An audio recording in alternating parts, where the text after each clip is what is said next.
وأهل بيته الطيبين الطاهرين المعصومين المنتجبين بهم نتولى ومن أعدائهم نتبرأ إلى الله تعالى. بسم الله الرحمن الرحيم. اللهم أزنت لي في دعائك ومسألتك فاسمع يا سميع دعوتي وعجب يا رحيم دعوتي. فاسمع يا سميع مدحتي وعجب يا رحيم دعوتي وأقل يا غفور عطرتي. فكم يا إلهي من كربة قد فرجتها وهموم قد كشفتها وأثرة قد أقلتها ورحمة قد نشرتها وحلقة بلاء قد فككتها. اس حصے میں امام علیہ الصلوۃ والسلام پروردگار کی بارگاہ میں اپنی عبودیت اور بندگی اور منتہا مقام خضوع کو پیش کرتے ہوئے ہمیں تعلیم فرما رہے ہیں کہ پروردگار عالم سے عرض کرتے ہیں کہ اے میرے پروردگار قد اللہم اذنت لی، اے میرے پروردگار تو نے اجازت دی ہے مجھے فی دعائک و مسئلتک کہ میں تیری بارگاہ میں طلب کروں، تیری بارگاہ میں تجھے پکاروں، تیری مدحت و ثنا کروں، ومسألتک اور تیری بارگاہ بے نیاز سے اپنی ضرورات اور حاجات کو طلب کروں. جیسا کہ قرآن مجید میں ما قبل اشارہ ہو چکا آپ کی خدمت میں کہ پروردگار عالم ارشاد فرماتا ہے ادعونی استجب لکم اذا سألک عبادی انی فانی قریب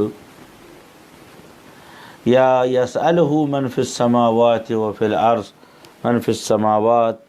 خدا سے وہ تمام چیزیں دریافت کرتی ہیں کہ جو زمین و آسمان میں ہیں. پس خدا نے اجازت دی ہے اور دعوت بھی دی ہے.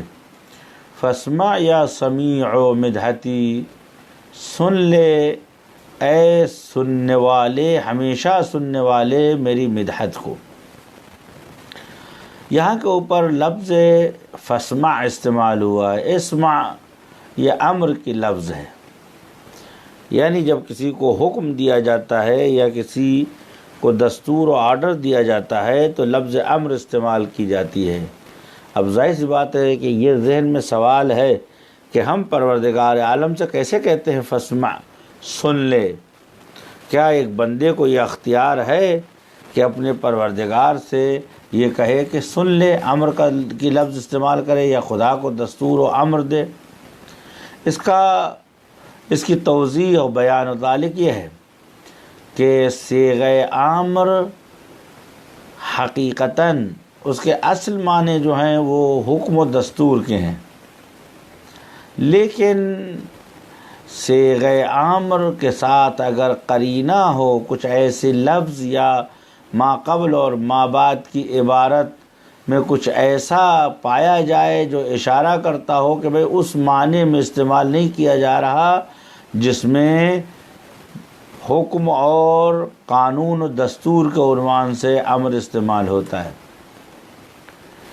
بلکہ وہ قرینے دلالت کرتے ہیں. مثال کے طور پر اگر ایک سائل کہتا ہے کہ کھانا دے دو، بس حالات سائل اس بات کا اعلان کر رہی ہے کہ یہاں پر دے دو گزارش ہے، دے دو تمنا ہے، دے دو رجا ہے، حکم نہیں ہے. پس خود حالات گویندہ بولنے والے کے حالات و امپریشن اس بات کی دلالت کرتے ہیں، جس کو عربی میں قرینہ حالیہ کہا جاتا ہے کہ اس دے دو کا معنی جو ہے حکم نہیں ہے. ہاں اگر حاکم عوام سے کہے یہ کام کرو تو یہاں کے اوپر خود قرینہ حالیہ سے یہ سمجھ میں آتا ہے کہ امر بمعنی وجوب و امر بمعنی دستور و حکم ہے۔ ہمیشہ حکم اور دستور اوپر سے نیچے والے کے لیے ہے، یعنی اگر کوئی بالا تر کسی سے کہے یہ کام کرو تو یہ بمعنی امر و دستور کے ہے، لیکن اگر کوئی نیچے والا انسان یا کوئی نیچے والا شخص اوپر والے سے کہے، امر کرے یہ کام کرو، ایسا کرو، وہ کہو، تو یہاں بمعنی التماس اور گزارش کے ہے۔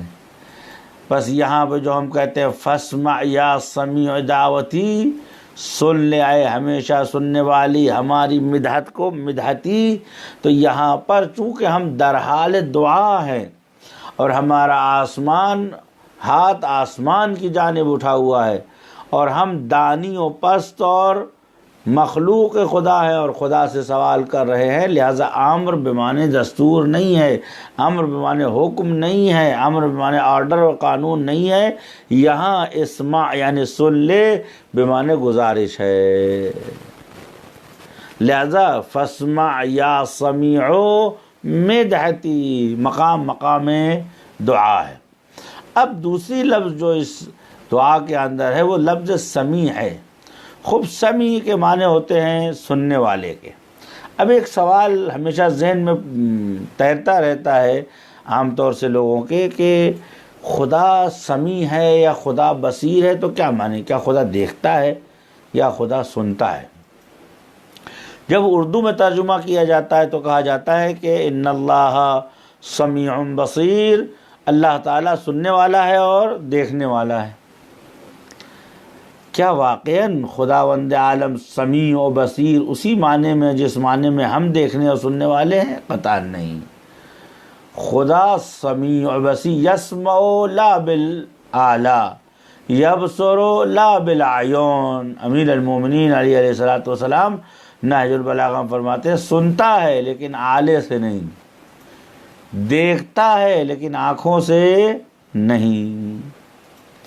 یہ کیا مطلب ہوا کہ آنکھوں سے نہیں دیکھتا لیکن دیکھتا ہے، کان سے نہیں سنتا لیکن سنتا ہے۔ حقیقت سننے کا یا دیکھنے کا حقیقی مطلب کیا ہوتا ہے؟ یعنی ایک آواز آپ کے نفس سے، آپ کے کانوں کے ذریعے آپ کے نفس تک یہ آواز پہنچ جاتی ہے، آپ کی آنکھ کے ذریعے سے باہر کا منظر آپ کی آنکھوں کے ذریعے سے آپ کی روح کے اندر منتقل ہو جاتا ہے۔ تو آپ کہتے ہیں کہ میں نے یہ منظر دیکھا یا یہ آواز سنی۔ بس حقیقتاً سننا اور دیکھنا کا مطلب نفس کے اندر کیا ہے کہ ہمارا نفس عالم ہو گیا ہے، ہمارے نفس کو علم ہو گیا ہے اس آواز کا اور علم ہو گیا ہے اس منظر کا۔ پس سماعت اور بصارت در واقع نفس کے عالم ہو جانے کا نام ہے۔ نفس اس منظر سے آگاہی اور علم حاصل کر لیا نفس نے، یا ہماری روح نے اس آواز کو سن لیا۔ پس حقیقت سماعت و بصارت کا تعلق یہ ہے کہ نفس عالم ہو جائے۔ خوب خداوند عالم سمیع و بصیر ہے، اس کا مطلب تقریباً اس سے نزدیک ہے۔ کیا مطلب؟ یعنی خدا مسموعات یعنی وہ تمام چیزیں کہ جن کو سنا جاتا ہے، جن کا تعلق آواز سے ہے، ویو سے ہے، وائس سے ہے، ٹون سے ہے، لہجے سے ہے، آواز سے ہے، ردم سے ہے، وہ تمام چیزیں جو سننے والی چیزیں ہیں ان تمام چیزوں کا خدا عالم ہے۔ وہ تمام چیزیں جو دیکھنے والی ہیں، دیکھیں ہمارے علم کی کئی قسمیں ہیں۔ اللہ نے ہم کو 5 سینسر دیے ہیں، 5 سینس دیے ہیں۔ اگر یہ حواس خمسہ نہ ہو تو ہمارے پاس بہت سے علم نہیں آ سکتے ہیں۔ وہ حواس خمسہ بالکل واضح ہے۔ سب سے پہلا حادثہ جو ہے وہ کیا ہے؟ وہ آنکھ ہے۔ دوسرا حادثہ جو ہے وہ کیا ہے؟ وہ کان ہے، کان سنتا ہے، آنکھ دیکھتی ہے۔ تیسرا حاس جو احساس کرتا ہے حواس سے خمسہ میں سے تیسرا ہوش کیا ہے؟ وہ ناک ہے۔ ناک کیا کرتی ہے؟ سونگھتی ہے۔ ہاتھ ہے لامسہ، یہ کیا کرتی ہے؟ چھونے کے بعد گرم اور سرد یا نرم اور سخت کا پتہ لگاتی ہے۔ اور ایک قوت ہے قوہ عاقلہ۔ پس اگر ہم میں سے کوئی ایک کھو دے، مثال انسان کے پاس کان نہیں ہے تو اب اس کے پاس علم بصارت، علم سماعت نہیں ہے، دنیا کی اچھی آواز کا شعبہ اس کے پاس نہیں ہے۔ اس لیے وہ آدمی کہ جو بہرا ہے، جو سن نہیں سکتا، اس کو کیا معلوم اچھی آواز کیا ہوتی ہے، اچھی قرات کیا ہوتی ہے، لے کیا ہے، دھن کیا ہے، ترنم کیا ہے، ہواؤں کی سرسراہٹ کیا ہے، پانی اور آبشار کے جھرنے کی گرنے کی آواز کیا ہے، موسم بہار میں پتیوں کو ایک دوسرے سے ٹکرانے کا کیا سما ہے، اسے کیا معلوم؟ لیکن سنتا نہیں۔ اسی طرح اگر کسی پر آنکھ نہیں ہے، خب اگر آنکھ نہیں ہے تو پھر وہ ان چیزوں کا علم اس کے پاس نہیں آ سکتا۔ ایک اندھے سے کہیں کہ صاحب سفید رنگ بہت اچھا ہوتا ہے، آپ اگر اس کے لیے 100 سال بیٹھ کے اس کو کلاس کریں، ٹیچنگ دیں، تب بھی وہ آپ اس کو سفید اور کالے میں فرق نہیں بتا، لیکن وہ جانتا ہی نہیں کالا کیا ہے سفید کیا ہے۔ لہذا قانون ہے ارسطاطالیس، یہ کہتے ہیں من فقد حسا فقد فقد علما۔ اگر انسان اپنے حواس خمسہ میں سے کوئی ایک کھو دے تو ایسی صورت میں اس خاص علم سے انسان محروم ہو جاتا ہے۔ اگر آنکھ کھو دے تو دیکھنے کی چیزوں کا علم نہیں ہے، کان کھو دے تو آوازوں کا علم نہیں آ سکتا، زبان اگر کھو دے تو پھر ذائقہ نہیں چکھ سکتا۔ آپ کہیں صاحب چکھ کے بتائیے، کہ زبان ہی نہیں تو میں کیا بتاؤں مزہ کیا ہوتا ہے، میٹھا کیا ہے، کھٹا کیا ہے، کڑوا کیا ہے۔ لیکن حلق کو میٹھا نہیں لگتا ہے، حلق کو کڑوا نہیں لگتا ہے۔ کڑواہٹ اور عذوبت و میٹھے پن کا فیصلہ زبان کرتی ہے۔ لہذا آنکھ 1، ناک 2، کان 3، ہاتھ 4 اور زبان 5۔ اب اگر ایک آدمی کی زبان کٹ گئی ہے ہی نہیں ہے، اس سے کہیں کہ صاحب یہ کھانا ٹیسٹ کیجئے دیکھ کیسا ہے، وہ کہے گا اس سے پیٹ بھرا جا سکتا ہے، باقی کیسا ہے میں نہیں بتا سکتا۔ آپ سوچیں علم ذائقہ کتنا بڑا علم ہے، کڑوا میٹھا ہے، مکس میٹھا کھٹا ہے، املس اترش تورش، الگ الگ انواع و اقسام کے مزے ہیں، خوش مزہ، خوش آب ہے، خوش خوراک علاوہ غیر ذالک من الامثال۔ پس اگر انسان حس کا ایک حصہ کھو دے تو وہ علم نہیں ہے اس کے پاس۔ پس حقیقتاً انسان جو اشیاء کے بارے میں علم پاتا ہے ان حواس خمسہ کے ذریعے سے، آنکھ، کان، ناک، ہاتھ اور زبان، ان میں سے کوئی ایک انسان کھو دے تو وہ علم نہیں آئے گا۔ پس سننے کا مطلب کیا ہے کہ آپ کی روح کو اس آواز کے بارے میں علم ہو گیا ہے۔ دیکھنے کا مطلب کیا ہے کہ آپ کی روح ان مناظر سے آگاہ ہو گئی ہے۔ خدا سمیع و بصیر ہے، یعنی وہ تمام چیزیں کہ جو سننے والی ہے، جو سننے کے قابل ہے، خدا ان کا عالم ہے۔ جو چیز دیکھنے کے قابل ہے، حق تعالی اس کا عالم ہے، اسی لیے وہ سمیع بھی ہے، بصیر بھی ہے۔ ایک دوسرے نقطے کی طرف اشارہ کرنا چاہتا ہوں، اسی لیے نہیں فرمایا خدا باصر اور سامع ہے۔ سامع یعنی دیکھنے والا، سننے والا، معذرت، اور سامع یعنی سننے والا، باصر یعنی دیکھنے والا۔ خدا کو کوئی سامع اور باصر نہیں کہتا۔ کیوں؟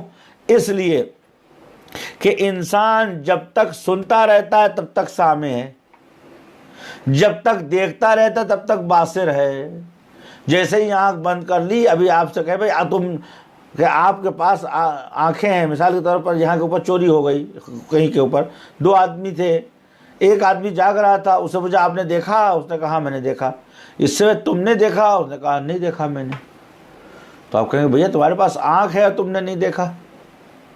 وہ اگر میں دیکھنے والا نہیں تھا صاحب، میں نے دیکھا ہی نہیں، میں ابھی باصر نہیں ہوں. بولے تم نے آواز تو سنی ہوگی. اس نے کہا نہیں، آواز بھی میں نے سنا نہیں.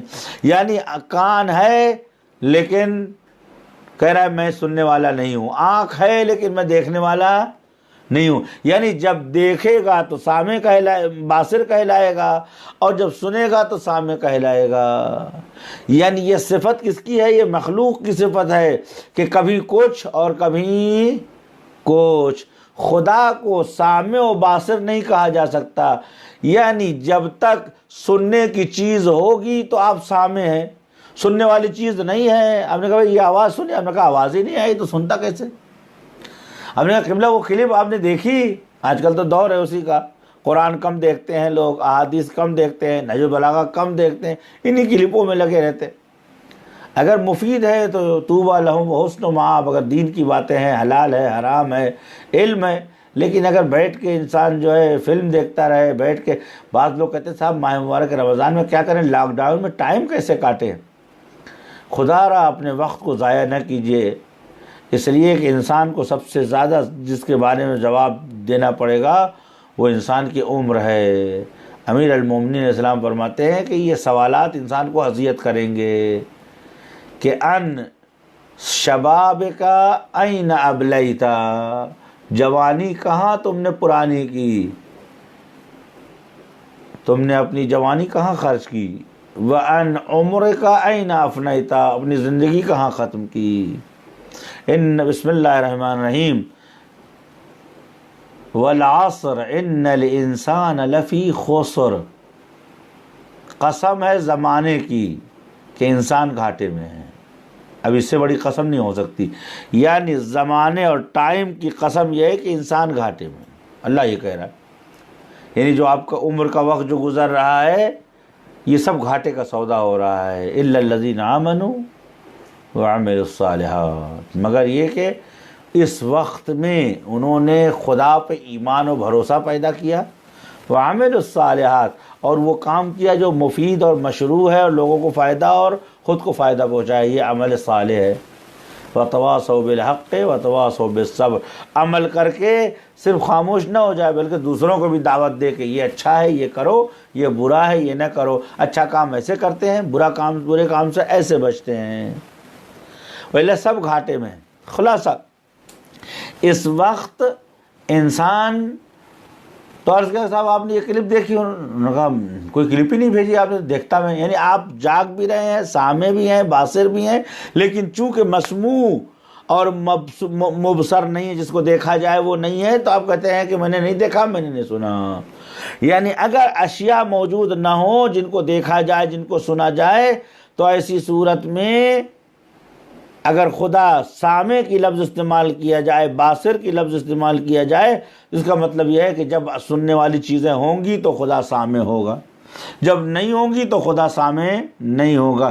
یعنی خدا کی ذات میں ایک نقص آ گیا کہ بھئی خداوند عالم تبھی سنتا ہے کہ جب کوئی آواز موجود ہو. لیکن اگر یہ کہا جائے خدا سمیع ہے، یعنی ہمیشہ وہ سننے والا ہے، خواہ آپ بولے نہ بولے یہ آپ کا مسئلہ ہے، لیکن وہ سننے والا ہے. یعنی پروردگار عالم کی ذات ہمیشہ تمام ان اشیاء کا علم رکھتی ہے کہ جو دیکھنے کے قابل ہیں. خدا علم رکھتا ہے، خواہ وہ وجود میں آئے وجود میں نہ آئے. پس سمیع فاسمع یا سمیع مدحتی، یعنی تیری بارگاہ میں یہ گزارش ہے کہ سن لے اے سمیع میری مدحت کو. اس جملے کا مطلب یہ ہے کہ انسان جب دعا کرنے کے لیے خدا کی بارگاہ میں جاتا ہے تو یہ یقین ہونا چاہیے کہ میں جس کے سامنے کھڑا ہوں وہ میری سن رہا ہے. دیکھیں جب ہم زیارت پڑھنے جاتے ہیں تو ہم کو آداب زیارت سکھائے جاتے ہیں. آداب زیارت کیا ہے کہ بابا آپ کسی مردے کی زیارت کرنے نہیں جا رہے ہیں، آپ لکڑی اور جالی چومنے نہیں جا رہے ہیں. مرحوم علامہ محسن امین عاملی رضوان اللہ تعالیٰ علیہ کے لیے ملتا ہے، یا سید عبد الحسین شرف الدین عاملی کے لیے ملتا ہے کہ جس زمانے میں ملک عبدالعزیز بادشاہ عبدالعزیز نے مکے میں اور مومنین اور مدینے میں حجاج کے لیے زری کا چومنا حرام کر دیا تھا، سید عبدالحسین شرف الدین اس کی ملاقات کے لیے گئے۔ اور یہ بھی آپ کو تعجب ہوگا کہ جہان اسلام میں یہ پہلے شیعہ ہیں جنہوں نے مکے اور مدینے میں کئی کئی مہینے تک نماز جماعت اقامہ کی ہے، اور عثمانی دور میں اور قبل از عثمانی لوگوں نے اس سید بزرگوار کے پیچھے نماز ادا کی ہے۔ سید عبدالحسین شرف الدین رضوان اللہ تعالیٰ کی بہت سی کتابیں ہیں، ایک کتاب کا نام ہے ابو ہریرہ، بہت اچھی کتاب ہے، سنیوں میں بھی مقبول ہوئی ہے، اور انہوں نے اس کتاب کو پڑھنے کے بعد بہت سی کتابیں ابو ہریرہ ان اصحاب کے لیے لکھی گئی جنہوں نے احادیث پیغمبر صلی اللہ علیہ وآلہ وسلم کو انہوں نے جو ہے مثلا حد سے زیادہ نقل کیا ہے بغیر سوچے سمجھے۔ جیسے شیخ ابو محمود ابی ریہ نے 2 کتابیں لکھی۔ سب سے پہلی کتاب جو لکھی اس کا نام ہے الشیخ المزیرہ ابی ہریرہ۔ ایک کتاب لکھی اضواء علی الصحیحین، اضواء علی سنت محمدیہ، یعنی ایک طائرانہ نظر اور ایک نگاہ جدید بر سنت رسول۔ بہت اچھی کتاب ہے، اگر کسی کو دستیاب ہو تو یہ کتاب ضرور پڑھے۔ خیر، مرحوم عبدالحسین جب وہاں پہنچے تو انہوں نے بادشاہ ملک عبدالعزیز کو ایک قرآن عطا کیا، وہ علی جلد الغزال جو ہرن کی کھال پہ لکھا ہوا تھا، اور وہ قرآن جو ہے علی الظاہر سید عبدالحسین شرف الدین کے آباء و اجداد کا خطی نسخہ تھا۔ لے گئے عبدالعزیز کے سامنے پیش کیا کہ یہ میری طرف سے ہدیہ ہے آپ کو۔ عبدالعزیز نے کہا کہ کتنی قدمت ہے؟ انہوں نے فرمایا کہ ایک اچھی خاصی مدت ہے، بہت قدیمی ہے۔ تو ملک عبدالعزیز نے قرآن کو کھولا اور پہلے چومنے کے بعد فوضع علی عینیہ، اپنی دونوں آنکھوں پہ اس مصحف شریف کو رکھا۔ سید عبدالحسین سید شرف الدین کھڑے ہو گئے، انہوں نے کہا سماحت الملک ولا تشرک باللہ، اے بادشاہ آپ شرک کر رہے ہیں، انکا تتبرک وتلوذ بغیر اللہ ومنع النبی وما قبل نبی مصحفا، جو کام نہ کر رسول خدا نے کیا کہ آپ کے لیے جائز ہو، اور آپ ہرن کی کھال چوم رہے ہیں۔ تو اس نے کہا کہ ما حین یا سماحت الشیخ ما انا اقبل جلد الغزال، انا اقبل ما حوا علی صفحتها، میں ہرن کی کھال نہیں چوم رہا ہوں، میں اس ہرن کی کھال کے اوپر لکھا ہوا مصحف پروردگار یعنی قرآن چوم رہا ہوں۔ سماحت عبدالحسین شرف الدین رضوان اللہ تعالی علیہ نے موقع کو غنیمت جانا، فرمایا سماحت الملک، اے بادشاہ مکرم، افتظنون فی بلاد الشرق والغرب لشیعت اہل البیت و شیعت رسول اللہ هل لا يتواجدون في بلادهم ذهبا وفضا وعوادا وافلاظا حتى يتقبلوا في المكة والمدينة الأضرحة المبني من الطوب والحجر والمدر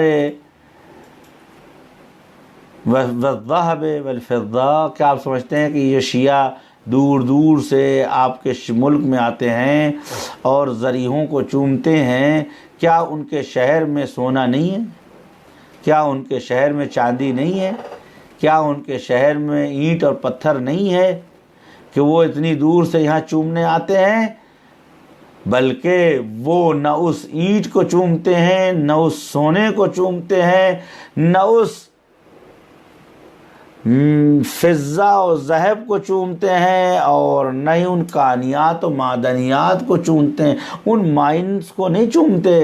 انما یقبلون تبرکا ان فیہ رسول اللہ صلی اللہ علیہ وسلم مدفون، اس لیے چومتے ہیں کہ حضور سرور کائنات اس کے اندر مدفون ہے۔ تبرکا لرسول اللہ لا تبرکا مما دفن، اس کی جس میں دفن کی گئی اس کا تبرک نہیں کر رہے ہیں، اس کا تبرک کر رہے ہیں جو اس کے اندر دفن ہے۔ کہتے ہیں کہ ملک بادشاہ نے خط اٹھایا اور اجازت دیا کہ مظاہر شرک سے دور رہ کر ازرہ مقدسہ کو چومنے میں کوئی حرج نہیں ہے۔ خیر، بس حقیقتاً جب ہم خدا کو سمیع و بصیر کہتے ہیں تو معنی یہ ہے کہ خدا عالم ہوتا ہے تمام مسموعات عالم کا، تمام مبصرات دیکھنے کی چیزوں کا عالم ہوتا ہے۔ اب جب ہم کہتے ہیں فاسمع یا سمیع مدحتی، سن لے اے سننے والے میری مدحت کو، تو ظاہر سی بات ہے کہ درست ہے کہ ان الفاظ کو ہم خدا کے سامنے پیش کر رہے ہوتے۔ میں نے بارہا کہا، پھر آپ سے کہوں گا کہ یہ الفاظ دعا نہیں ہوتے ہیں، یہ الفاظ دعا ان کے ہیں جن کی زبان سے ادا ہوا ہے۔ دعا وہ ہے جو ان الفاظ کے لفافے میں آپ کے دل میں ہوتی ہے۔ دعا یعنی توجہ الی اللہ، دعا یعنی انقطاع الی اللہ عمن سواہ، دعا یعنی ارتباط قوی بین العبد والمعبود، دعا یعنی انتصال الی اللہ وانفصال من غیر اللہ، دعا یعنی عبد و معبود کے درمیان وہ تار عبودیت جو جڑتا ہے، اس کانٹیکٹ و ذریعے ارتباط کو دعا کہتے ہیں۔ دعا اس رسی کو کہتے ہیں جو سائل و مسئول کے درمیان کے فاصلے کو ختم کر دیتی ہے۔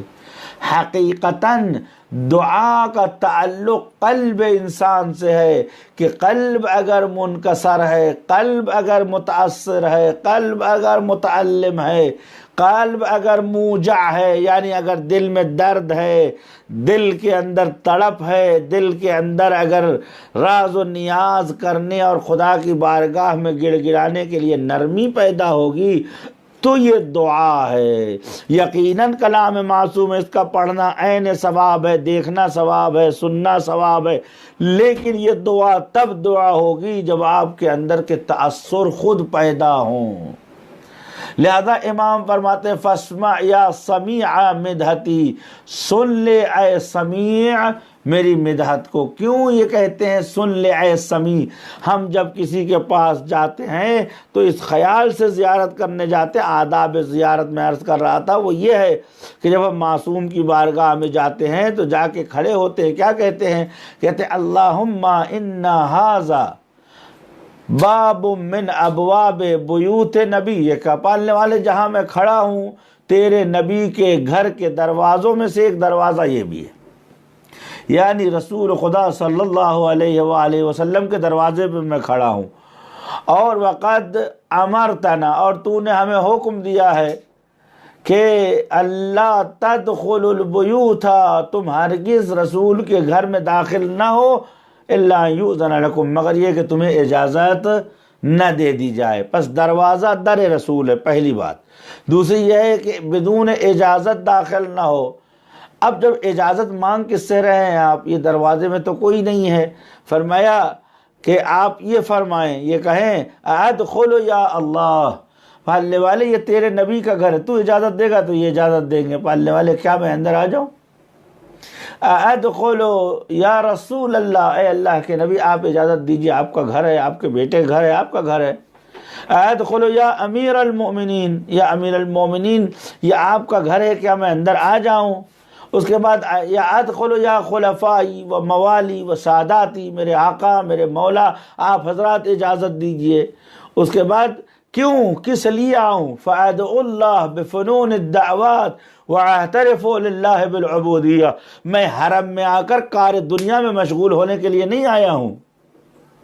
اس لیے کہ حرم اہل بیت میں بیٹھ کر دنیا داری کرنا شیطانوں کا کام ہے، ہم فرشتہ صفت بننا چاہتے ہیں۔ فادعو اللہ بفنون الدعوات، خدا کو الگ الگ طریقوں اور الگ الگ ذریعوں سے پروردگار کی بارگاہ میں لو لگائیں گے۔ وَاعْتَرِفُ لِلَّهِ بِالْعُبُودِيَّةِ، اور اس گھر میں آ کر اپنی بندگی کا اعتراف کروں گا۔ کیوں؟ اس لیے کہ اساتذہ کی مدد سے، رہنماؤں کی مدد سے، ہادیان امت کی مدد سے ہم خدا کے سامنے بہتر طریقے سے بندگی و عبودیت کر سکتے ہیں۔ بس ذریعہ اس کے بعد تیسرا مرحلہ جو آتا ہے وہ یہ کہتے ہیں وَعَالَمُ أَنَّ رَسُولَكَ وَخُلَفَاءَكَ، مجھے ایمان ہے جو بھی زیارت کرنے جاتے ہیں واجب ہے، ضروری ہے ان کے اوپر کہ معرفت حاصل کریں۔ خالی کربلا جا کے یا مظاہر عامہ جا کے واپس آ جانا یقیناً ثواب ہے، لیکن معرفت کی زیارت پر من زار عارفا بحقہ وجبت لہ الجنہ، جو معرفت حق امام کے ساتھ زیارت کرے اس پہ جنت واجب ہے۔ یہ کیسی معرفت ہے انسان کی کہ حرم ابا عبداللہ علیہ السلام میں وقت کم گزرے، ہوٹلوں میں وقت زیادہ گزرے۔ یہ کیسی معرفت ابا عبداللہ علیہ السلام ہے کہ بازاروں میں وقت زیادہ گزرتا ہے۔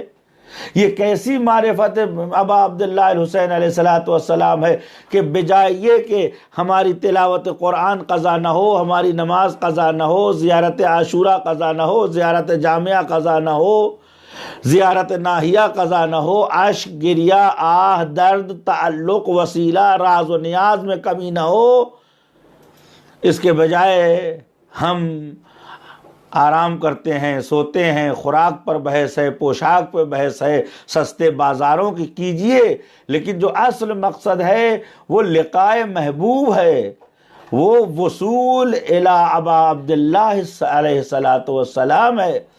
معرفت یہاں سے شروع ہوتی ہے، لہذا زیارت جانے سے پہلے ایک ٹریننگ ہونی چاہیے کہ کیوں جا رہے ہو آپ، تاکہ انسان جب اس وادی میں قدم رکھے تو سمجھ جائے کہ روح و ریحان آیت اللہ العظمیٰ، کشمیری سید مرتضیٰ کشمیری مرحوم بہت بزرگ شخصیت تھے، سرزمین قم میں دفن ہے، ان سے منقول ہے کہ جیسے ہی وہ حرم امیر المومنین کے قریب جاتے تھے تو عجیب سی خوشبو، عجیب سا چہرہ ان کا سرخ ہو جاتا تھا، حشاشیت و بشاشیت آ جاتی تھی، اور اکثر لمبی لمبی سانس لیتے تھے۔ ایک دن ان کے شاگرد نے پوچھا کہ سید یہ کیا ہے؟ فرمایا ہونا روح و ریحان و جنت النعیم، تم کیا جانو کیا ہے؟ مجھے خوشبو آ رہی ہے، جنت کی باغ میں کھڑا ہوں۔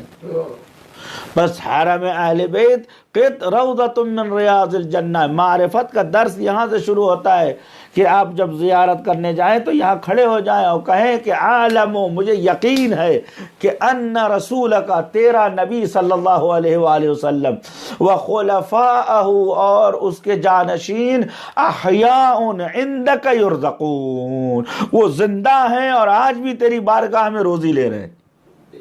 یہ زیارت کا پہلا قدم ہے۔ کیوں؟ اس لیے کہ دعا کا پہلا قدم یہ کہ ایمان ہونا چاہیے کہ جس کے سامنے ہاتھ پھیلا رہا ہوں وہ سن رہا ہے، کبھی بھی میری آواز سننے سے دور نہیں ہے۔ آیت الکرسی جو کہا جاتا ہے، اسی لیے کہا لا الہ الا هو الحی القیوم لا تاخذہ سنۃ ولا نوم، یہ آیت کرسی ہے، یعنی انسان کی زندگی جس کے اوپر ٹکی ہوئی ہے، یہ وہ آیت ہے کہ بابا خدا کی عبادت کرے، ہماری عبادت کا اسے نظر آئے گی؟ ہم اگر رات کے 1 بجے پکاریں گے کیا وہ سنے گا؟ اندھیری رات میں اگر اس کو آواز دیں گے کیا ہماری آواز اس تک پہنچے گی؟ کیا ہمارے جیسے لوگوں کی بھی وہ سنے گا؟ آواز آتی ہے لا الہ الا هو الحی القیوم، اس کے سوا کوئی معبود نہیں ہے، وہ زندہ بھی ہے، قیوم بھی ہے، ہر چیز کے اوپر وہ احاطہ رکھتا ہے۔ اس کے بعد لا تاخذہ سنۃ ولا نوم، نہ ایک لمحہ اسے نیند آتی ہے، نہ ایک لمحہ وہ غافل ہوتا ہے۔ یہی ہمارے رمضان روزے کی بیس ہے کہ ہم اس کے لیے کر رہے ہیں جو سنتا ہے۔ ان اللہ لا یضیع اجر المحسنین، خدا محسنین کے اجر کو ضائع نہیں کرتا ہے۔ یہ اسی آیت سے نکلا ہے کہ اللہ لا الہ الا هو الحی القیوم، اسی لیے آیت الکرسی کہتے ہیں، یعنی وہ آیت ہے جس کے پایوں کے اوپر دین و شریعت و امامت و نبوت سب ٹکی ہوئی ہے۔ بس جب ہم کہتے ہیں یا سمیع، سن لے، یعنی ایمان ہونا چاہیے کہ یقیناً ہمارا خدا سن رہا ہے۔ تو زیارت، میں نے عرض کیا، زیارت میں بھی یہی ہے کہ آپ اہل خدا سے ملنے جا رہے ہیں، اولیاء اللہ سے ملنے جا رہے ہیں، لقاء اللہ سے حاصل کرنے جا رہے ہیں، تو وہاں بھی کہیں مجھے ایمان ہے کہ تیرا نبی صلی اللہ علیہ وآلہ وسلم زندہ ہے اور اس کے خلفاء بھی زندہ ہیں اور رزق پا رہے ہیں۔ اس کے بعد دوسرا قدم جو ایمان کا ہے، اب آپ مخاطب ہوں گے ادخلوا یا حجت اللہ، میں آ جاؤں اے حجت خدا، اے آقا مولا، میں کیوں؟ مجھے معلوم ہے کہ انکا تسمع کلامی، اے میرے آقا آپ سن رہے ہیں میرے کلام کو، وَتَرَى مَكَانِي، اور جہاں میں کھڑا ہوں، جس مکان میں ہوں، جس جگہ ہوں، وہ اسے آپ دیکھ رہے ہیں، وَتَرُدُّ سَلَامِي، اور آپ میرے سلام کا جواب بھی دے رہے ہیں۔ ان چار ایمان کے ساتھ اگر حرم ابا عبداللہ یا کسی حرم میں انسان داخل ہو تو ایسے ہی ہے کہ من زارنی او زار احد من اولادی کمن زار اللہ فی عرشہ، اگر کسی نے معرفت کے ساتھ میری یا میرے بچوں کی زیارت کی تو ایسے اس کو ثواب وہی ملے گا جیسے اس نے پروردگار کے جلال و جبروت کی زیارت عرش پروردگار میں کی ہے۔ کیوں؟ اس لیے کہ معرفت حاصل ہو گئی۔ تو یہاں جو فرمایا یا سمیع سن لے، تو اس سے گزارش ہے اے سمیع میری مدحت کو سن لے، اس لیے کہ ایمان ہونا چاہیے دعا کرنے والے کو کہ وہ سن رہا ہے، وہ موجود ہے، سمیع ہے، سامع نہیں ہے کبھی سنتا ہے کبھی نہیں سنتا، سمیع ہے ہمیشہ سنتا ہے۔ لہذا فرمایا، اچھا اس کے بعد فرمایا مدحتی، میں مدحت کر رہا ہوں۔ امام علیہ السلام یہ بیان کرنا چاہتے ہیں کہ جو ہوشیار گدا ہوتا ہے، جو ہوشیار مانگنے والا ہوتا ہے، پہلے حاجات بیان نہیں کرتا ہے، پہلے تملق کرتا ہے، چاپلوسی کرتا ہے۔ آداب دعا میں یہ ہے کہ غیر خدا کے سامنے تملق و چاپلوسی ذلت ہے، لیکن اگر کوئی خدا کے سامنے تملق کرتا ہے تو یہ عبادت ہے، سیادت ہے، شرف ہے اور سبب قبولیت دعا ہے۔ لہٰذا انسان پہلے حمد کرے، ضروری نہیں کہ عربی میں کہے پالنے والے تو سب کچھ ہے، تو مالک ہے، سننے والا ہے، دینے والا ہے۔ خداوند عالم لفظ نہیں دیکھتا، خدا دل کے حالات دیکھتا ہے۔ اصل دعا اس ندائے قلب کا نام ہے جو اپنے خدا کو پکارتی ہے۔ اصل دعا اس دل میں آنے والی دھڑکن کا نام ہے جو کبھی خوف زدہ ہوتی ہے تو کبھی امیدوار ہوتی ہے۔ معصومین نے ہمیں راستہ بتایا ہے کہ دیکھو اپنی دعاؤں میں یہ باتیں رکھو، لیکن فرمایا ادعو اللہ، اللہ کو تم پکارو، طریقہ ہم نے بیان کر دیا ہے۔ لہذا مدحت خدا کرنے کے لیے کوئی زبان، کوئی علم کی ضرورت نہیں ہے۔ خدا کو پکارنے کے لیے کہتے ہیں کہ امام سجاد علیہ السلام کا غلام تھا، اہل علم و اہل فضل تھا، لیکن دیکھیں 3-4 جملے اس کے ایسے تھے کہ آسمان سے بارش نازل ہو گئی۔ امام علیہ السلام کا غلام، ایک شخص کہتا ہے کہ میں نے دیکھا کہ ایک حبشی غلام مدینے کے صحرا میں، ڈیزرٹ میں سجدے میں سر رکھے ہوئے، اور قحط آیا ہوا تھا، بہت دن سے بارش نہیں ہوئی تھی، تمام سبزیجات سوکھ گئے تھے، چشمے جو مدینے میں کافی ہیں وہ نیچے بیٹھ چکے تھے، کنویں کا پانی تقریباً ختم ہو چکا تھا، لوگ پریشان تھے، لوگ دعا کر رہے تھے۔ میں نے دیکھا کہ اس سیاہ غلام نے سجدے میں سر رکھا، میں قریب گیا تو اس نے کہا پالنے والے کب سے تو انسانوں کی خطاؤں کی سزا حیوانات کو دینے لگا؟ پالنے والے کب سے تو ہم جیسے گنہگار انسانوں کی خطاؤں کی سزا ان چرند کو دینے لگا، ان اڑنے والے پرندوں کو دینے لگا، ان گھسٹنے والے یا زمین پر خیز کرنے والے حشرات الارض یا انسیکٹ کو دینے لگا۔ پالنے والے ہم گنہگار ہیں، ہم نے زمین میں فساد پھیلایا ہے، وہ تو تیرے شکر گزار بندے ہیں، اگر ہم پہ رحم نہیں آ رہا تو فرحم بہم، ان پہ رحم فرما۔ دوسرا جملہ جو اس نے کہا وہ یہ کہا پالنے والے تو نے مجھے سفیدی صورت نہیں دی ہے، لیکن اگر میرے دل میں تو نظر ڈالے تو میرا دل لوگوں کی صورتوں سے زیادہ سفید ہے۔ پالنے والے تو ہمیشہ سفیدی دل دیکھتا ہے، سیاہی و سفیدی صورت نہیں دیکھتا۔ پالنے والے اگر تو نے عزت وجہ نہیں دی ہے تو عزت ایمان مجھے دے دے۔ پالنے والے اس سیاہ چہرے کی قسم بارش نازل فرما دے۔ اس کے بعد تیسرا جملہ کا پالنے والے میں تیرا بندہ ہوں اور اس بندے کا غلام ہوں کہ جس نے تیری بندگی میں کبھی کوئی کسر نہیں چھوڑی، اور اس نے بھی ہمیں وہ کچھ سکھا دیا کہ جو تو نے اپنے انبیاء اور اولیاء کو سکھایا ہے۔ پالنے والے ان کے صدقے میں بارش نازل کر دیں۔ راوی کہتا ہے میں نے دیکھا کہ اچانک بارش ہونا شروع، بادل آئے اور بارش ہونے لگی۔ میں اس کے قریب گیا، میں نے کہا تم کون ہو؟ انہوں نے کہا آپ سے کیا غرض ہے، میں کون ہوں؟ قسم دیا اس نے تو مجبور ہو گیا۔ اس نے کہا میں غلام علی ابن الحسین سجاد علیہ الصلوۃ والسلام ہوں۔ اس کے بعد اس نے ہاتھ آسمان کی جانب اٹھایا کہ پالنے والے افشیت سری، میرا راز میرے تیرے درمیان تھا، آج تو نے کھول دیا ہے پالنے والے، یہ راز اب میرے لیے مہنگا ثابت ہوگا۔ اس کے بعد واقعہ ہے کہ وہ امام سجاد کے پاس آیا اور زہری تھا، عبداللہ ابن شہاب زہری نے کہا کہ ابن رسول اللہ مجھے خادم چاہیے، آپ ہدیہ کر دیں۔ بہت زیادہ اصرار کیا تو امام نے کہا ٹھیک ہے، اس میں جو چاہے وہ لے لو۔ تو امام علیہ السلام نے سارے خادموں کو بلایا، اس کو بھی بلایا، تو انہوں نے کہا یہ خادم ہے۔ اس نے کہا ابن رسول اللہ میں نہیں چاہتا کہ آپ کی بارگاہ سے کسی اور کی خدمت میں جاؤں۔ امام علیہ السلام نے اس سے پہلے فرمایا 2 رکعت نماز پڑھنے کی اجازت دے دیجئے۔ وہیں کنارے کھڑا ہو کے ان کا پالنے والے مجھے شرف اور سیادت اہل بیت سے کسی اور کی بردگی میں مت بھیج۔ کہتے ہیں سجدے میں بہت دیر تک پڑا رہا، امام نے آواز دی کہ اٹھاؤ اسے، جب وہ سر اٹھایا تو اس دنیا سے جا چکا تھا۔ یہ ہے مقام دعا۔ فاسمع یا سمیع مدحتی، اے سمیع میری مدحت سن۔ آخر انسان کسی معمولی آدمی کی بارگاہ میں جاتا ہے، اس کی توجہ کو حاصل کرنے کے لیے نہ جانے کیا کیا جتن کرتا ہے۔ ارے صاحب آپ کا نام ہے، آپ کے خاندان کا نام ہے، آپ کی بزرگواری، آپ کے علم اور آپ کی مردانگی اور آپ کی عطا اور آپ کی بذل و بخشش کا چرچا ہے، آپ یہ ہیں، جبکہ جانتا ہے کہ اس میں 80% جھوٹ ہے، لیکن بالاخره اسے معلوم ہے کہ یہ چیزیں کیا ہے، موصل الی الحاجات، میرے کام کو آسان بنانے والی ہیں۔ خوب اس کے سامنے جس کے پاس 1% بھی آپ کا کام نہیں ہے، وہ جو 100% حل کرنے والا ہے وہ خدا ہے۔ خدا کی فرمائے مدحت، دعا کے آداب میں ہے کہ مدحت کرو، خدا کی خوبیاں بیان کرو کہ پالنے والے تو عالم ہے، تو جلیل ہے، تو نبیل ہے، تو وکیل ہے، پالنے والے تیری بارگاہ میں بھوکھوں کو غذا ملتی ہے، تو ہمارا رب ہے، گنہگاروں کا بھی رب ہے، انبیاء کا بھی رب ہے، اولیاء کا بھی رب ہے۔ یا من ہوا یا من ہوا یا من ہوا یا من ہوا یا من ہوا، اے وہ اے وہ اے وہ اے وہ۔ انسان خداوند عالم کی اتنی صفات بیان کرے کہ معمولی دعا بھی، بڑی سی بڑی دعا بھی مانگے تو رد نہ ہو۔ ایک اور نسخہ امام علیہ السلام نے فرمایا ہے کہ مدحت کے بعد انسان صلوات سے دعا شروع کرے، صلوات پہ ختم کرے اور بیچ میں دعا مانگ لے۔ اس کے بعد امام فرماتے ہیں کہ اس کی دعا رد نہیں ہوگی۔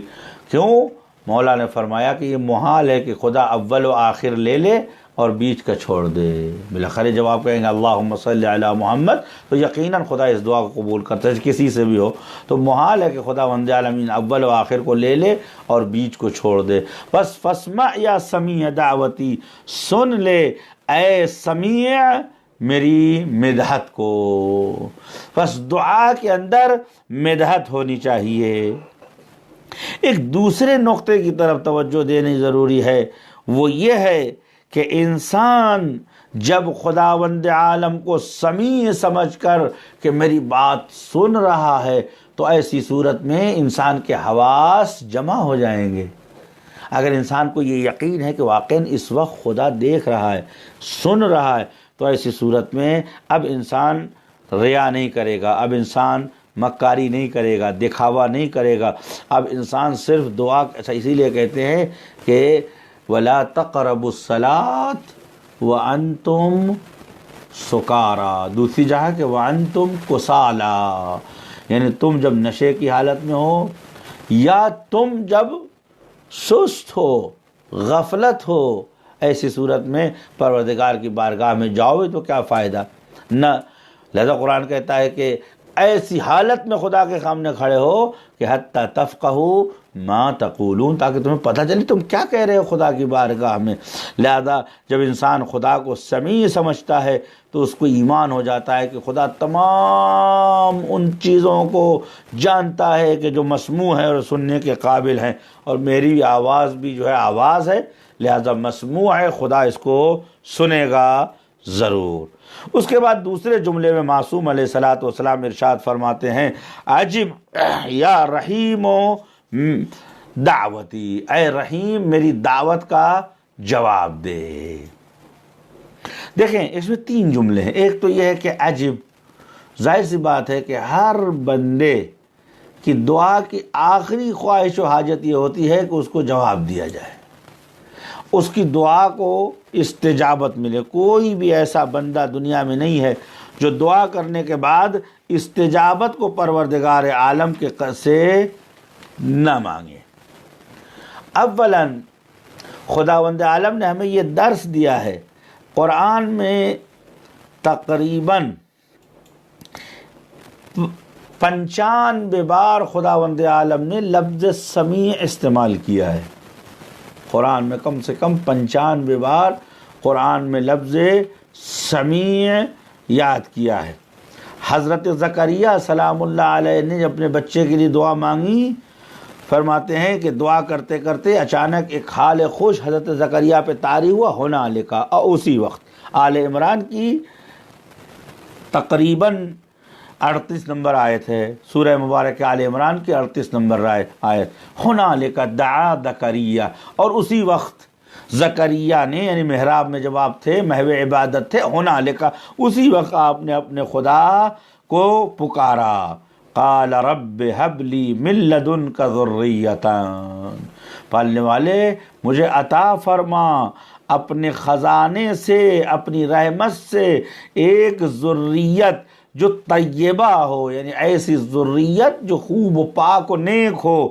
اس کے بعد اس دعا کو کی دلیل کیا پیش کی؟ انک سمیع الدعاء، اس لیے کہ تو دعا کو سننے والا ہے۔ اصل خدا ایک آیت ہے جس میں خدا فرماتا ہے کہ لولا دعاؤکم فما یعبؤ بکم، اگر تمہاری دعا نہ ہوتی تو میں تمہارے پر توجہ بھی نہ کرتا، خدا کہہ رہا ہے، یعنی اگر تمہاری دعا نہ ہوتی تو میں توجہ نہ کرتا۔ یعنی آج اگر خدا ہم پہ توجہ کرتا ہے تو یہ ہماری دعا کی وجہ سے۔ وجہ کیا ہے میرے دوستو عزیزو؟ اتنی عظیم خلقت ہے دنیا میں کہ ہمارے جیسے کی کوئی حیثیت و اوقات نہیں ہے۔ کہاں پہاڑوں کا وجود، سمندر کا وجود، دریاؤں کا وجود، ایک سے ایک گول پیکر مچھلیاں ہیں، ایک سے ایک کوہ پیکر جو ہے موجودات ہیں، درخت، پیڑ، جنگلات، زمین کے اندر موجودات، آسمان کے اندر موجودات، طرح طرح کے سیارے، طرح طرح کے پلینٹ، طرح طرح کی کہکشائیں جس کی کوئی حد نہیں ہے، عالم کا اتنا عظیم سسٹم، اور یہ سب کہاں، اور ہماری حیثیت کیا؟ آپ دیکھیں واقعاً خلقت میں ہم اگر ہمارا ایک ریشو نکالا جائے تو ہم کتنے مائنس میں ہوں گے، ہم کہاں اور اتنی موجودات کہاں۔ تو خدا ہماری طرف توجہ کیسے کرے گا؟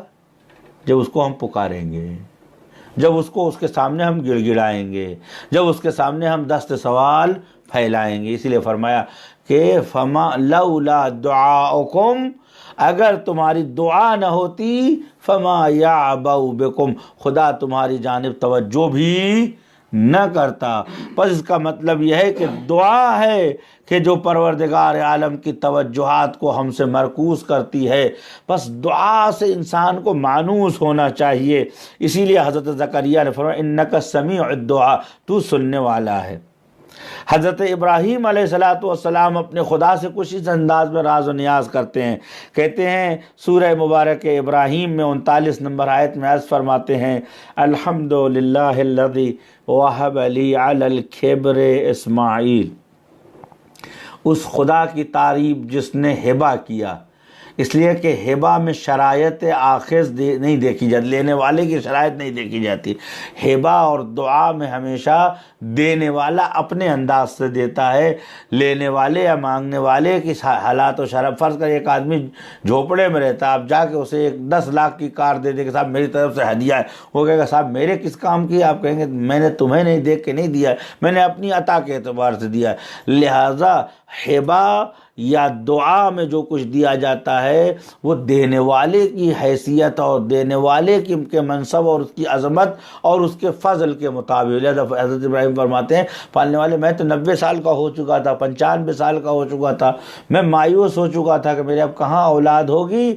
الحمدللہ الذی، حمد اس خدا کی کہ وہب لی فی الکبر اسماعیل، جس نے مجھے بڑھاپے میں، کبر ضعیفی نہیں ہے، ایسا بڑھاپا کہ جو آخری زمانہ ہوتا ہے، بالکل انسان ختم ہو چکا ہوتا ہے۔ فی الکبر، تو نے فی الکبر مجھے عطا کیا، تو نے بڑھاپے میں، اسماعیل و اسحاق، اسماعیل اور اسحاق کا۔ کیوں؟ ان ربی لسمیع الدعاء، ان ربی لسمیع الدعاء، میرا خدا یقیناً و بالتحقیق دعا کو سننے والا ہے۔ دیکھیں ابراہیم علیہ السلام یہ بیان کر رہے ہیں کہ یہ ہبہ، یہ عطا اس لیے ہے کہ وہ سمیع ہے۔ یعنی جب ہم دعا کرنے بیٹھیں تو اس یقین کے ساتھ بیٹھیں کہ ہم در واقع خصوصی میٹنگ میں بیٹھے ہیں، خدا کو خصوصی اپائنٹمنٹ کے ذریعے سے ہم اس سے بات کر رہے ہیں۔ ایسا نہیں ہے کہ ہماری بھی سن رہا ہے، سب کی سن رہا ہے، لیکن اس وقت ہماری طرف متوجہ ہے۔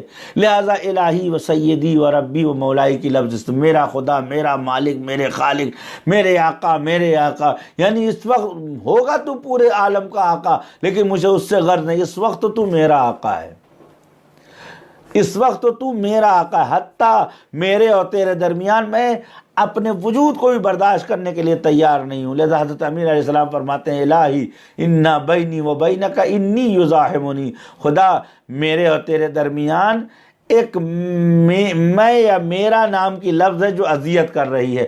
خدا فرفع ذاک الان من ذاک البین، پالنے والے اس میں کو بھی اپنے بیچ سے ہٹا دے تاکہ میں نہ رہوں، میرا کچھ نہ رہے، بس ہر طرف تیرا جلوہ رہے اور میں فنا ہو جاؤں تیرے مرضات اور تیری تسلیمات اور تیرے احکام کے اندر۔ انسان دعا میں یہ مقام پاتا ہے۔ لہذا فرمایا ان ربی لسمیع الدعاء، میرا خدا یقیناً سمیع دعا ہے، دعا کو ہمیشہ سنتا ہے۔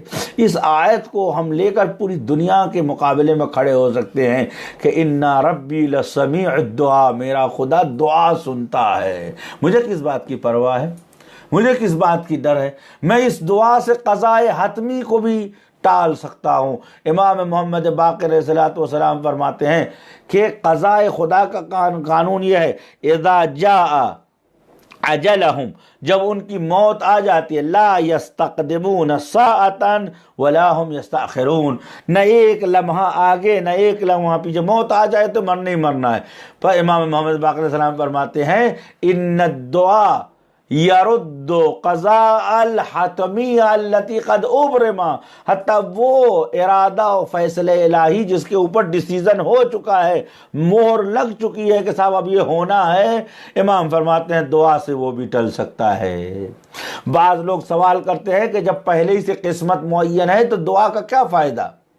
جب شب قدر میں سب کچھ طے ہو گیا ہے تو دعا سے کیا فائدہ؟ تو اس کا جواب یہ ہے کہ یہ دعا کے اندر اتنا پاور ہے کہ تمام قوانین کے اوپر خدا قلم چلا سکتا ہے۔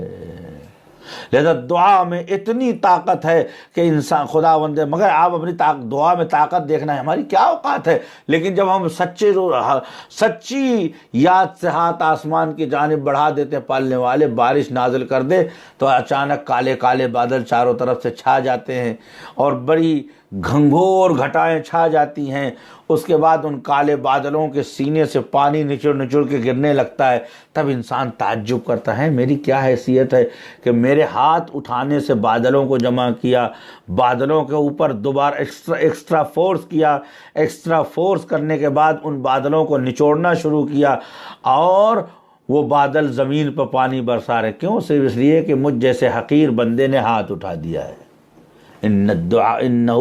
ان ربی لسمیع الدعاء یا انہ سمیع العلیم، وہ سننے والا ہے، اور خاص طور سے الدعاء، انہ یسمع الاصوات، تمام آوازوں کو سنتا ہے، لیکن جس چیز کو خاص طریقے سے سنتا ہے وہ کیا ہے؟ دعا ہے۔ اسی لیے ہماری روایتوں میں آیا ہے کہ ائمہ کے لیے کہ وَكَانُوا دعاءً، ہمارے ائمہ حد سے زیادہ خدا کی بارگاہ میں دعا کرتے تھے۔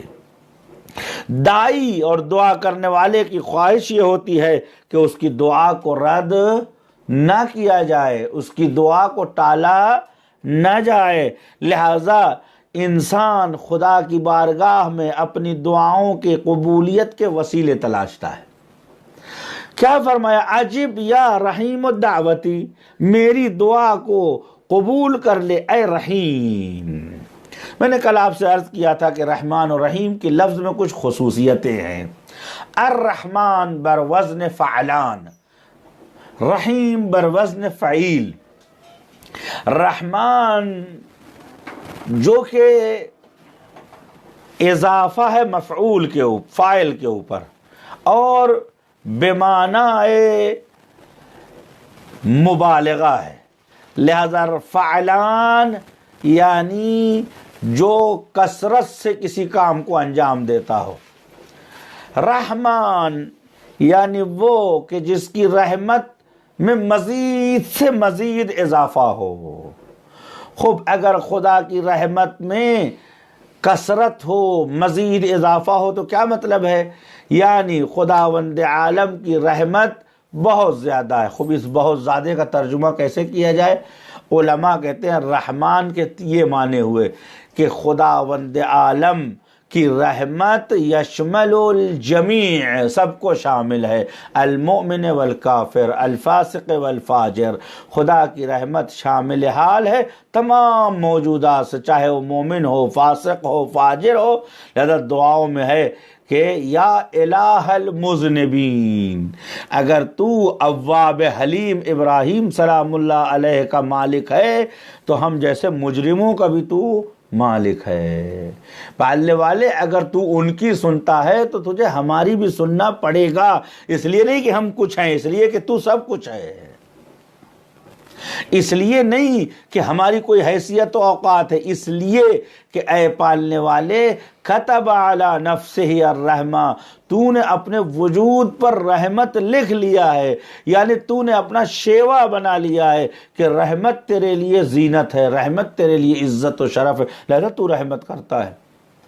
اسی لیے کہتے ہیں عذاب کبھی بھی ٹل سکتا ہے۔ دیکھیں انبیاء دعا کرتے تھے، انبیاء کی دعا فوراً قبول ہوتی تھی، لیکن عذاب میں خدا مہلت دیتا تھا، اچھا کچھ دن اور، کچھ دن اور، کچھ دن اور، اس لیے کہ سبقت رحمتہ علی غضبہ، اللہ کی رحمت اس کے غضب سے آگے ہے۔ میں بارہا عرض کرتا ہوں، آج بھی عرض، یہ اصول توحید ہے، وہ یہ ہے کہ صفات الہی میں جس چیز کو امامت کا درجہ ہے وہ رحمت ہے۔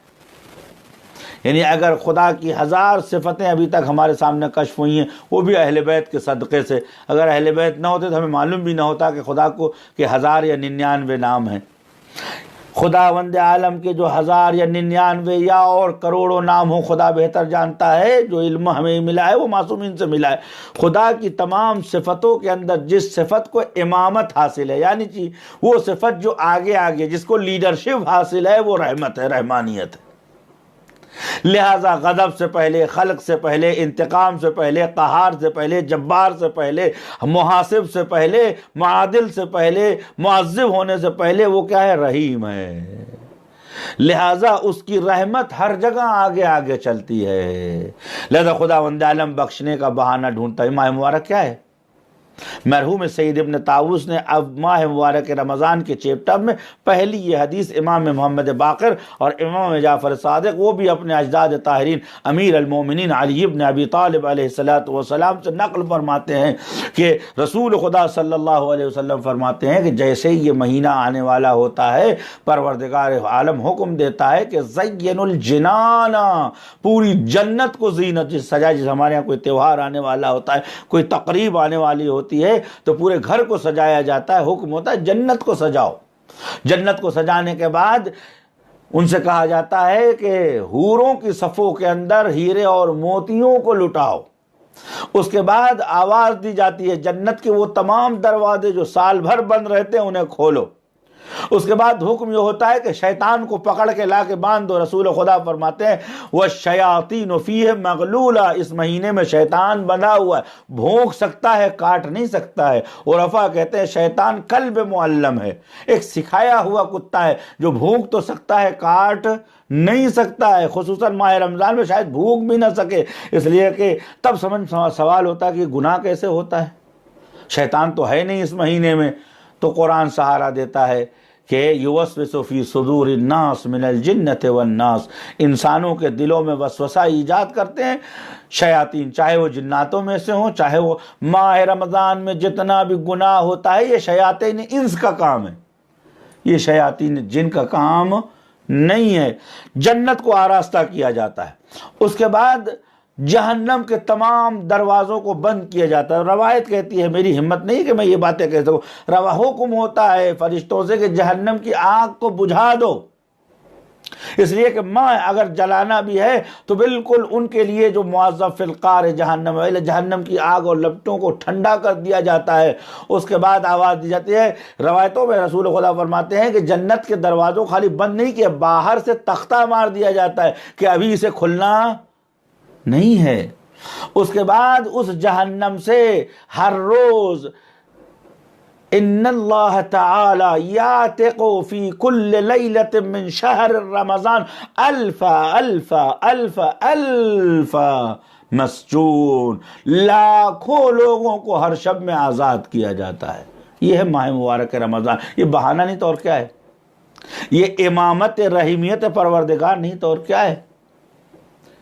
حضور فرماتے ہیں وَفِيهِ أَبْوَابُ النِّيرَانِ مُغَلِّقَةٌ، نہیں کہا مغلقۃ، مغلقہ یعنی بند، مغلقہ یعنی دھکے سے زور دے کے بند کیا جاتا ہے اور اس کے اوپر لکڑی ٹھونک دی جاتی تاکہ کھل نہ سکے. مغلقۃ تشدید کے ساتھ آیا ہے. وَأَبْوَابُ الْجِنَانِ مُفَتَّحَةٌ، شدت سے بند کیا گیا ہے، کھولا گیا ہے جنت کا دروازہ. خالی کھولا نہیں گیا ہے بلکہ ایسا کیا گیا کہ یہ بند نہ ہو. اس کے بعد فرماتے ہیں اپنے خدا سے سوال کرو کہ اللہ یغلق علیکم، کہ یہ دروازہ تم پر دوبارہ نہ کھل جائے، جنت کا دروازہ بند نہ ہو جائے اور جہنم کا دروازہ تم پر نہ کھل جائے. بس یہ ماہ مبارک رمضان ماہ رحمت ہے. کیوں؟ اس لیے کہ رحمانیت ہے. پر ایسا انبیاء، ائمہ، اہل بیت یہ سب شعبہ رحمت الہی ہے. یعنی اگر ہمارے پاس شاردہ معصومین ہیں یہ بھی اس وجہ سے ہے کہ وَهُوَ رَحِيمٌ عَلَىٰ عِبَادِهِ وَكَرِيمٌ عَلَىٰ عِبَادِهِ، خدا اپنے بندوں پر رحیم و کریم ہے، وگرنہ اسے ضرورت نہیں تھی نبی امام بھیجنے کی. وہ عقل دے کے ہمیں جنت و جہنم کا فیصلہ کر سکتا تھا. بھئی آج ایک انجینئر نے اگر اس کو معلوم ہے کہ اتنا زیادہ سیمنٹ استعمال کرنا ہے، ایسا RCC بنانا ہے، اور اس نے ویسے نہیں کیا تو اس جہنم میں جانے کے لیے کافی ہے. آیت کی ضرورت نہیں ہے، روایت کی ضرورت نہیں ہے، نبی امام کی ضرورت نہیں ہے کہ تجھے لگتا تھا کہ یہ صحیح ہے، تو نے یہ نہیں کیا، جہنمی ہے تو. لیکن پروردگار عالم نے انبیاء کو بھیجا تاکہ چھوٹے چھوٹے مسائل میں بھی وہ ہمیں بتا سکیں. یہ رحمت پروردگار ہے. لہٰذا ہم شیعہ حضرات یہ کہتے ہیں النبوۃ لطف والامامۃ لطف، نبوت بھی لطف پروردگار، الطاف الہی میں سے ہے، اور امامت بھی الطاف ہے. جو الطاف الہی کو ٹھکرا دے پھر کہاں پناہ لے گا. پھر مثال کے طور پر ایک وہ آدمی جس کا کوئی حق نہیں ہے اور آپ اس سے محبت کرنا چاہتے ہیں اور وہ بے ادبی کے ساتھ، بے احترامی کے ساتھ آپ کے لطف کو ٹھکرا دے اور آپ کی بے عزتی کر دے، تو آپ اس کے ساتھ انصاف کریں گے. لہذا فرمایا اگر نبوت و امامت کو انکار کرتا اس کی نماز اس کے منہ پہ دے ماری جائے گی. اگر امامت کو نہیں مانتا ہے خانہ، لہذا مرحوم عمار رضوان اللہ تعالیٰ علیہ، ابو ذر رضوان اللہ تعالیٰ علیہ سے منقول ہے کہ یہ مرحوم حاکم نیشاپوری خصائص امیر المومنین جس میں 40 حدیثیں ہیں، اس خصائص میں یہ روایت نقل کی ہے، شیعہ سنی سب نے، بلکہ سنیوں کے ان لوگوں میں سے ہے مرحوم حاکم نیشاپوری جن کو بخاری اور مسلم کے اوپر حاکم و قاضی سمجھا جاتا ہے، وہ جس کو صحیح کہتے ہیں وہ صحیح ہے۔ حاکم نیشاپوری کہتے ہیں کہ میں نے اپنے اسناد سے سنا ہے حضرت ابو ذر رضوان اللہ تعالیٰ علیہ کہ ابو ذر سے منقول ہے کہ انی خانہ کعبہ کی زنجیر پکڑنے کے بعد ابو ذر غفاری رضوان اللہ تعالیٰ علیہ کہتے ہیں ایھا الناس من یعلمنی ویعرفنی فحسب ومن لم یعرفنی فانا اعرفہ انا جندب ابن جنادہ انا صاحب رسول اللہ۔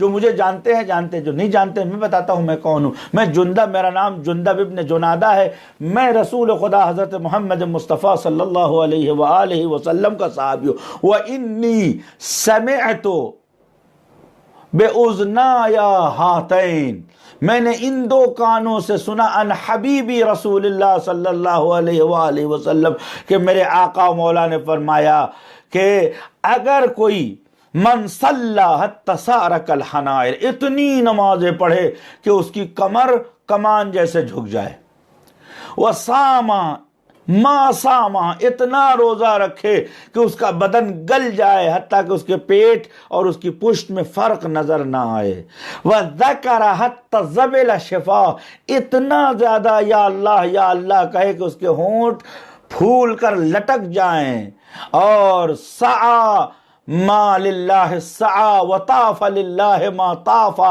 اور اتنا طواف کرے کہ اس کی کوئی حد نہیں ہے، وَلَبَّى لِلَّهِ مَا لَبَّى، اور اتنی بار کہے لبیک اللہم لبیک لا شریک لک لبیک کہ جس کا کوئی حساب نہیں ہے، اور صفا و مروہ کے درمیان اتنی صحیح کرے حتیٰ قتل بینہما، حتیٰ کہ اس کے درمیان صحیح مارا جائے، ان لم یوال علیان فادخلہ اللہ فی النار، اگر علی سے محبت نہیں کرتا تو خدا اس کو جہنم میں داخل کرے گا، نہ یہ نماز نہ یہ روزہ کوئی کام نہیں آئے گا۔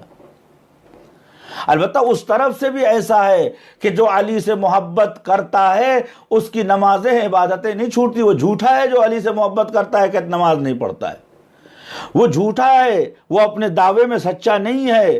اس لیے کہ امیر المومنین علیہ الصلوۃ والسلام فرماتے ہیں کہ میرا چاہنے والا وہ ہے کہ جو پروردگار عالم کے حقوق کی رعایت کرتا ہو، واجبات کو کسی نے کہا مولا علی آپ کی میں مدد کرنا چاہتا ہوں، فرمایا ہاں مدد کرو، اعینوننی بورعکم و اجتہادکم، اگر مدد کرنے کا شوق ہے تو اپنے تقوی سے اور اپنی کوشش اور اپنی عبادتوں سے میری اچھے انسان بن جاؤ، نیک انسان بن جاؤ، یہ میری مدد ہے۔ اسی کو امام جعفر صادق علیہ السلام فرماتے ہیں میں تو چاہتا ہوں کہ جس شہر میں داخل ہوں لوگ مجھ سے آ کے کہیں کہ بھائی اس شہر کا سب سے بڑا عالم آپ کا شیعہ ہے، اس شہر کا سب سے بڑا تاجر آپ کا شیعہ ہے، اس شہر کا سب سے بڑا فقیہ آپ کا شیعہ ہے، جدھر سے تم گزرو لوگ کہیں ھذا شیعۃ جعفر ابن محمد۔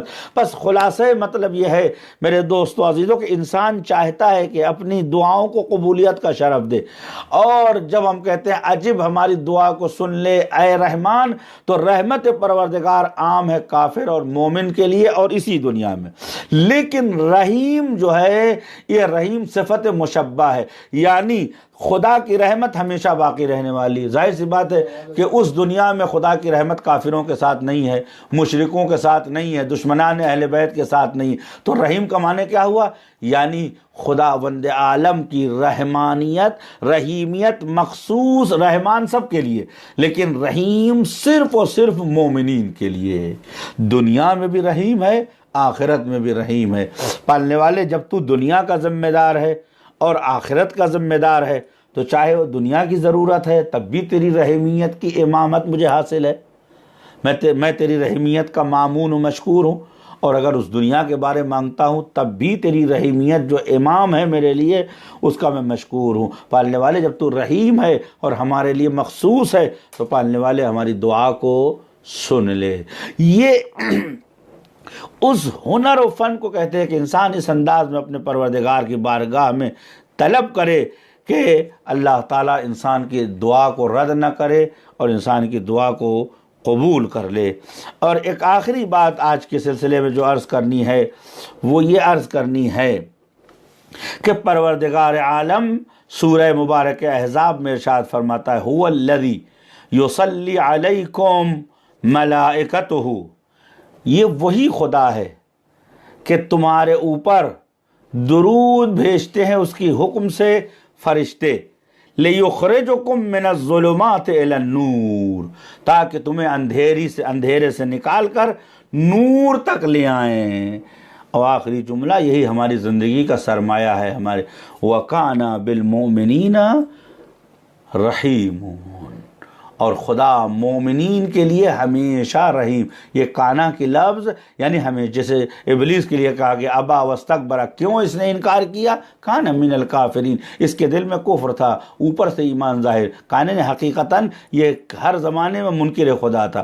کانا بالمؤمنین رحیم، خدا مومنین کے لیے رحیم تھا، یعنی ازل سے لے کر ابد تک اور ابد سے لے کر خول تک خدا مومنین کے لیے رحیم ہے۔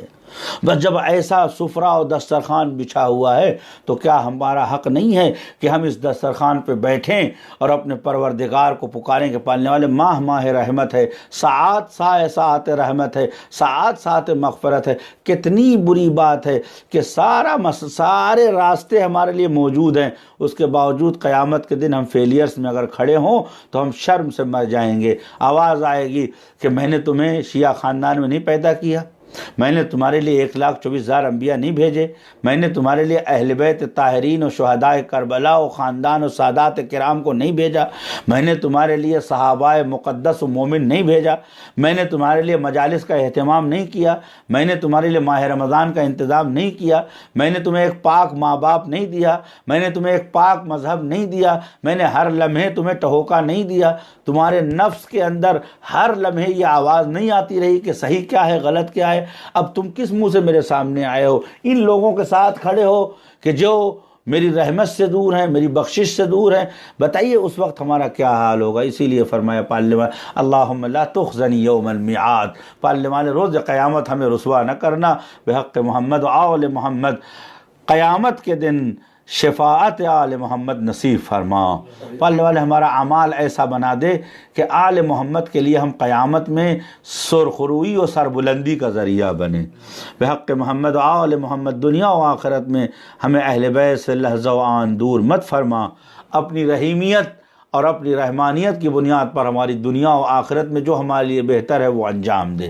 خدا تجھے واسطہ تیرے سمیع ہونے کا، کسی بھی حال میں ہماری آواز کو رد مت فرما۔ اگر تجھ تک وہ آواز پہنچ جاتی ہے تو وَفْعَلْ بِي مَا أَنْتَ أَهْلُ وَلَا تَفْعَلْ بِي مَا نَحْنُ أَهْلُ، خدا وہ کر جس کا تو اہل ہے، ویسا نہ کر کے جس کے ہم لائق ہیں۔ آخر دعوانا الحمد للہ رب العالمین، وصلی اللہ علی سیدنا محمد وآلہ الطاہرین، واللعنۃ الدائمہ علی اعدائہم اجمعین، آمین یا رب العالمین۔ اللہم صلی علی محمد وآل محمد۔